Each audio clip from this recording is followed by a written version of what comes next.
덱스터 같은 경우도 대단하죠. 10월 7일 날 덱스터 상한가 가기 전에 10%대, 또 20%대.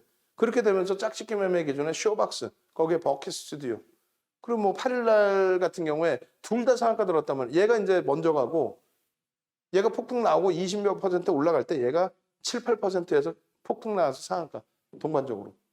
근데 재밌는 것은 상한가로 그 다음날 다 오르는 게 아니고요. 쇼박스는 그 다음날 8일 날 더 강세를 띄었고 덱스터는 개파락 이후에 마이너스 7%까지 밀립니다.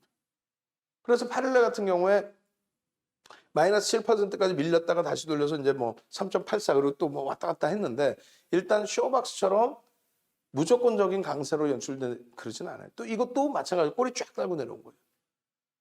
27일에도 덱스터가 먼저 움직였고 그다음 쇼박스 나중에 움직인 버킷 스튜디오가 시가총액이 가장 작으니까 이거 상한가.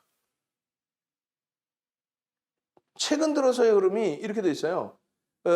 덱스터 같은 경우는 그러니까 시가총액이 4천억 원대 뭐 그럴 때부터 교육용의 기준에 뭐 오징어 게임 관련해서도 그렇고 이슈가 불거해서 4천억 원대부터 이제 들여다볼 수 있었던 종목이었단 말이죠. 근데 이제 그때도 말씀을 드리면 왜 다 오르는 걸 주느냐라는 얘기도 많이 나왔어요. 왜 다 오르는 걸 주느냐라고. 근데 왜 다 오르는 걸 주느냐의 기준보다도 이 덱스터 같은 경우 지금도 진행형의 기준에 놓여져 있습니다. 진행형의 기준에. 그러니까 자 보시면은 10월 7일 날 같은 경우 이게 이제 10월 며칠이 될까요? 18,850원이고 그리고 10월 7일 뭐 2시 24분 기준에 19,550원까지 가면서 상한가. 그럼 그 앞전에 이제 전략을 잡아드릴 때 왜 다 오른 거 주느냐? 왜 10% 오른 거 주느냐? 15% 오른 거 주느냐? 우리는 1조 미만짜리는 15%까지 따라 붙기로 했거든요. 5천억 미만이었고. 그잖아요. 그 이후에 그러면서는 1조 미만이라서 공격적으로 잡아드릴 수는 없지만 이런 교육들을 다 잡아드린단 말이에요. 저런 교육들을. 자, 저때 이래 했습니다. 그 다음 범위의 흐름이 뭐 개파락이 나올 수도 있고요. 그러니 차익 실현도 해야 되고 뭐 돌릴 때 어디서 잡아야 되고 이런 내용들. 근데 덱스터 같은 경우는 또 재밌고 땡큐했던 것 중에 하나가 프로그램 쪽에 순매수 최상위에 이렇게 놓여져 있더라. 시가총액은 말 그대로 얼마 되지도 않는데 5천억 딱 넘긴 거예요, 이게. 5천억. 2,500만 주대니까. 우리가 지금 덱스터를 좀 샀어요. 언제?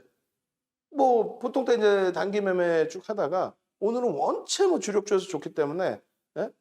원체 주력주에서 좋았기 때문에 뭐 LNF가 꼬리를 달았더라도 어차피 전거래일 대비 강세로 마감했고 우리는 오버슈팅이라고 보고 차익 실현 안 하니까 그 자리에서는. 그리고 셀트리온도 갭상승 이후에 뻗어가다 꼬리 달려서 짜증스럽긴 하지만 주봉 단위에서 한번 들여다볼 만한 위치로 해석을 하고 있고 뭐 주력에서 원체 좋으니까 그러면 덱스터의 기준도 오늘 기준에 들여다봅시다. 그 장 막판에. 왜? 수급 범위가 계속 20만 주 프로그램에서 계속 20만 주 저는 왔다 갔다 해요.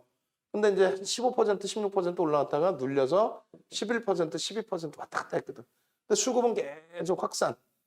그렇다면은 뭐 단기 공략에서 5%만 설정 범위를 잡아가 봅시다. 응? 왜? 시가총액 1조 미만이니까 우리는 얼마? 15%까지는 따라 붙는 거를 약속을 했지 않았습니까? 거기 프로그램 쪽에서 20만 주 이상 적지 않은 그 프로그램 순매수 순위에 들어가 있더라. 편입의 기준 설정합시다. 지금 36,100원인데요. 자, 문자 보낼게요. 움직이네? 에이, 뭐 36,400원에도 상관없어요. 이왕이면 가장 저점에 잡으면 좋은데 문자 나가는 어차피 나가서 변동이 나오는 기준에 똑같으니까 가격을 뭐 더 낮게도 잡아드리고 싶지만 그 정도 범위 위에 잡아드려도 상관은 없다 이 기준이 잡힌 거죠. 결론은요. 마감 이후에 확인을 했더니 30만 주대. 그러니까 한 1.2% 정도 또 매수가 들어오면서의 흐름입니다. 이게 이만큼의 매수가 대략 5% 좀 못 미치는 4.8 정도의 매수였더라고요. 4.8%의 매수 정도. 그리고 이제 전거래일에 이것도 22%인가요? 올라왔다가 뭐 내려왔다가 뭐 난리가 아니었죠. 그래서 꼬리가 이만큼 달렸었는데 이 꼬리 부분을 장중에 감싸왔는데 그게 메이저가 같이 들어오더라. 그 메이저 수급을 따져서 놓고 봤더니 이렇게 형성돼 있더라. 응? 이렇게 외국인간 쌍끌이로.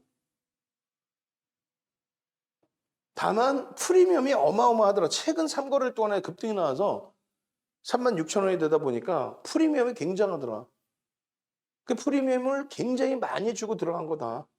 여기서 추가적인 매집이 단행되면은 그렇다면은 이제 추세 강화 부분을 더 놓고 볼 수 있지만 프리미엄이 들어가 있는 만큼 여차하면 차익 실현, 여차하면 뭐 도저히 안 된다 싶으면 손절도 해야 되고 그리고 과도하게 미끄러져 내려오는데 프로그램이 아니라 이제 누적 수급에서 크게 악화되지 않는다면 그러면 저점 편입의 기회를 얼마든지 볼 수 있죠. 사실상 자이언트 스텝 11월 5일 날 같은 경우가 그런 케이스죠.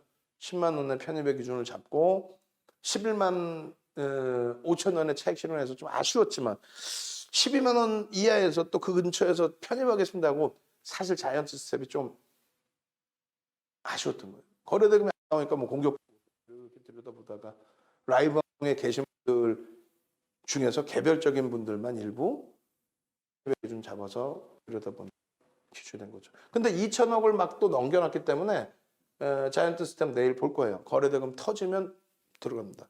SM도 시간에서 많이 밀리고 미끄러지고 눌리고 있습니다만 VVIP 회원님들 내일 이제 해석을 해드릴 거예요. 이수만 회장이 이제 설립해 놓은 회사 쪽으로 이제 뭐 돈을 많이 뺐네 안 뺐네 다 좋아요.